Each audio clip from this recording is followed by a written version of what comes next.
তখন চিটাগং কলেজিয়েট স্কুলে ক্লাস 7-এ পড়ি। ক্লাস টিচার বড়ুয়া স্যার আমাদের বাংলা পড়ান। স্যার একদিন ক্লাসে এসে বললেন, রচনা লেখো, আমার প্রিয় ঋতু। এই বলেই চেয়ারে পা তুলে তিনি ঘুমের প্রস্তুতি নিলেন। আমাদের সময়ে ক্লাস ওয়ার্ক দিয়ে শিক্ষকদের ঘুমানো এবং ঝিমানো স্বাভাবিক ব্যাপার ছিল। এটাকে কেউ দোষের ধরতো না, ছাত্ররা তো ক্লাস ওয়ার্ক করছেই। খাতা খুলে বসে আছি, আমার প্রিয় ঋতু কি বুঝতে পারছি না। শীত হওয়ার সম্ভাবনা কি আছে? শীতের সময় আমরা নানা বাড়ি মোহনগঞ্জে যাই। তখন লেপ নামানো হয়, লেপের ভেতর হুটোপুটি, রাতের উঠানে আগুন জ্বেলে চারদিকে গোল হয়ে বসে ভূতের গল্পের আসর, দিনের বেলা ডোবা সেঁচে মাছ ধরা। প্রিয় ঋতু শীত নিয়ে রচনা লেখা শেষ হলো। ক্লাস শেষ হয়ে গেছে, এক্ষুনি ঘন্টা পড়বে। এ অবস্থায় কারো রচনায় স্যারের পড়ার সময় নেই, আমরা আনন্দিত। হঠাৎ স্যার আমার দিকে হাত বাড়িয়ে বললেন, দেখি কি লিখেছিস? আমি ভয়ে ভয়ে খাতা দিলাম। স্যার হুঙ্কার দিয়ে বললেন, প্রিয় ঋতু হবে ঋতুরাজ বসন্ত, তুই লিখেছিস শীত? গাধা, কানে ধর। আমি কানে ধরতেই ক্লাস শেষের ঘন্টা পড়ল। ক্লাস 8-এর বৃত্তি পরীক্ষায় রচনা ছিল তোমার প্রিয় ঋতু। এইবার আর ভুল হলো না, লিখলাম ঋতুরাজ বসন্ত। রচনার ফাঁকে ফাঁকে কোটেশন ঢুকিয়ে দেওয়া ছিল বাধ্যতামূলক। কোটেশন দেওয়া মানেই ছাঁকা নম্বর। ঋতুরাজ বসন্ত নিয়ে লেখা কারো কোনো কবিতা মনে না পড়ায় নিজেই রবীন্দ্রনাথ হয়ে গেলাম। লিখলাম, ঋতুরাজ বসন্তের রূপে মুগ্ধ হইয়া বিশ্বকবি রবীন্দ্রনাথ ঠাকুর লিখেছেন, কত অপূর্ব পুষ্পরাজি ঋতুরাজ বসন্তে ফুটিয়াছে। বালক বয়সে কৃত পাপের প্রায়শ্চিত্ত স্বরূপ রবীন্দ্রনাথ ঠাকুরের বসন্ত বিষয়ক একটি উদ্ধৃতি আমার অতি প্রিয়, এখন দিচ্ছি। আহা আজি এ বসন্তে এত ফুল ফোটে, এত বাঁশি বাজে, এত পাখি গায়। 3টি মাত্র লাইনে বসন্ত উপস্থিত। বাঁশি বাজার শব্দও কানে আসা শুরু হয়েছে। আচ্ছা, রবীন্দ্রনাথ ঠাকুরের প্রিয় ঋতু কি বসন্ত? তার বসন্ত বিলাস দেখে আমি অবাকই হই। এই ব্যাকুলতার কারণ কি? বঙ্গদেশে শীত প্রায় নেই বলেই বসন্তও নেই। আমাদের অল্প কিছু পাতা ঝরা বৃক্ষ, পত্রহীন গাছে বসন্তকালে নতুন পাতা আসার ব্যাপারটা সেজন্যই অনুপস্থিত বলতে হবে। রবীন্দ্রনাথের শান্তিনিকেতন শালবনের ভেতর। শালবনে বসন্তকালে নতুন পাতা আসে। এই দৃশ্য অবশ্যই সুন্দর। তখন কিন্তু পুরনো পাতা ঝরতে থাকে। এই দৃশ্য অতি বিরক্তিকর। এমন কি হতে পারে যে রবীন্দ্রনাথের বসন্ত বিলাসের পরোক্ষ কারণ পশ্চিমের দেশ? যৌবনে রবীন্দ্রনাথ পশ্চিমের দেশে কাটিয়েছেন। তিনি দেখেছেন ভয়ঙ্কর শীতের পর আনন্দময়ী বসন্তের আগমনের সর্বজনীন উচ্ছ্বাস। এই থিওরি বাতিল। রবীন্দ্র সাহিত্য পশ্চিমের প্রভাব মুক্ত। অবশ্যই সমালোচকেরা বলেন, ছোট গল্প লেখার প্রেরণা তিনি পেয়েছেন পশ্চিমা ছোট গল্প পড়ে। তার প্রিয় ছোট গল্পকার এডগার অ্যালান পো। সমালোচকেরা কোনো এক দুর্বোধ্য কারণে কোনো লেখকের ওপর অন্যের প্রভাব প্রমাণ করতে পারলে বিমল আনন্দ উপভোগ করেন। আমি সমালোচক নই বলেই কারো লেখার উপরই অন্যের প্রভাব পাই না। আর রবীন্দ্রনাথ তো সবার ঊর্ধ্বে। তার কত কবিতায় বৃষ্টির বন্দনা আছে। তিনি অসংখ্যবার পশ্চিম দেশের অপূর্ব তুষারপাত দেখেও এই নিয়ে কাব্য রচনা করেননি।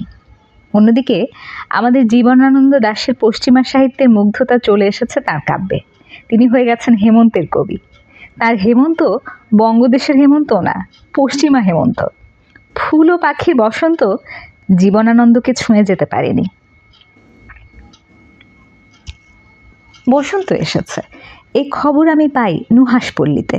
খবরটা আমাকে দেন রবীন্দ্রনাথ ঠাকুর স্বয়ং। নুহাশপল্লীতে তার অতি প্রিয় ফুল নীলমণি লতা ফোটে বসন্তকালে। নীলমণি লতা নাম রবীন্দ্রনাথের দেওয়া। বোটানিক্যাল নাম প্যাট্রিয়া ভোলোবিলিস। নুহাশপল্লীতে বাগানবিলাস বসন্তেই হেসে ওঠে। বাগানবিলাস রবীন্দ্রনাথের দেওয়া নাম, অন্য নাম বুগেনভিলিয়া। রবীন্দ্রনাথ তার কন্যা মাধুরীর নামে একটি লতানো গাছের নাম রেখেছেন মাধুরী লতা। এই গাছে ফুল বর্ষাকালে আসে, কিন্তু কোনো এক বিচিত্র কারণে নুহাশপল্লীতে বসন্তকালে মাধুরী লতা ফুলে ফুলে ভরে যেতে দেখেছি। মাধুরী লতার ইংরেজি নাম কুইস্কুয়ালিস ইন্ডিকা। বসন্ত মানেই পাখির গান, এত পাখি গায়, মাথা খারাপ হয়ে যাওয়ার মতো করে ডাকে বউ কথা ক পাখি। এক্ষুনি বউ কথা না বললে সে মারা যাবে অবস্থা। এ কারণেই বউ কথা ক পাখির আরেক নাম ব্রেইন ফিভার বার্ড। নজরুলের গানে এই পাখি বারবার এসেছে। বউ কথা কাও নামে না, পাপিয়া নামে। বসন্তকালেই শীষ দিতে শুরু করে কুটুম পাখি। বনফুল বলেন খোকা হোক পাখি। শ্যামা পাখির গান গাওয়ার সময়ও বসন্তকাল। কোকিল ও দোয়েলের কথা তো বলাই হলো না, এরাও বসন্তের পাখি। যেসব পাঠক বসন্তের পাখির সম্পর্কে আরও অনেক কিছু জানতে চান, তারা পক্ষী বিশারদ সাদত সেলিমের সঙ্গে যোগাযোগ করতে পারেন। President, Dhaka club. বসন্তকালে তিনি পাখির গান শোনার জন্য ক্যাসেট রেকর্ডার নিয়ে বনে জঙ্গলে ঘোরেন। নুহাশপল্লীতে বসন্তের দিন হলো পাখিদের জলসার দিন। কাঠঠোকরা পাখি যে ঠকঠক শব্দের বাইরে গানও করতে পারে, তা আমি নুহাশপল্লীতে এক বসন্তে প্রথম শুনি। এ পাখি দেখতে যেমন সুন্দর, তার গানের গলাও অদ্ভুত। কাক বসন্তকালে চুপ করে যায়, কা কা কম করে। মনে হয় অন্য পাখিদের, বিশেষ করে তার চিরশত্রু কোকিলের হইচইয়ে বিরক্ত হয়ে চুপ করে যায়। বসন্তে কাকের নীরবতার তথ্যটা মজার না? রবীন্দ্রনাথকে যদি তার প্রিয় ঋতু নিয়ে রচনা লিখতে বলা হতো, তিনি কি বসন্ত নিয়ে লিখতেন? বসন্ত নিয়ে তার উচ্ছ্বাস দেখে এরকম মনে হওয়া স্বাভাবিক। অদ্ভুত ব্যাপার হচ্ছে, বঙ্গদেশের প্রতিটি ঋতুর প্রতি ছিল তার সীমাহীন উচ্ছ্বাস। যিনি লেখেন বাদলা দিনে মনে পড়ে ছেলেবেলার গান, বৃষ্টি পড়ে টাপুর টুপুর নদে এলো বান, তার প্রিয় ঋতু তো বর্ষা। বর্ষার বর্ণনায় তিনি সেসব পাখির নাম নিয়েছেন যারা জলচর এবং শুধু বর্ষাতেই গান করে। ডাহুক, মাছরাঙা, সারস, বকপক্ষী। তার তীক্ষ্ণ পর্যবেক্ষণের বাইরে যাওয়ার উপায় এদেশের প্রকৃতির ছিল না, আর ছিল না বলেই তিনি লিখতে পেরেছেন, ও আমার দেশের মাটি, তোমার পরে ঠেকাই মাথা। পাদটিকা। এক চৈত্র মাসে আমি গ্রামের বাড়িতে গিয়েছি।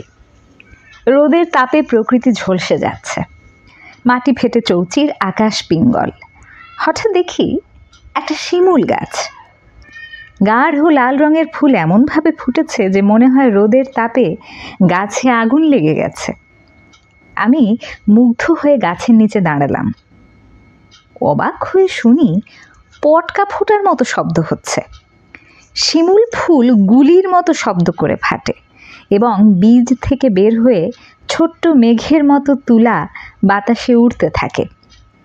এই দৃশ্য প্রথম দেখে বিস্ময়ে অভিভূত হলাম। বসন্ত, তোমাকে অভিবাদন।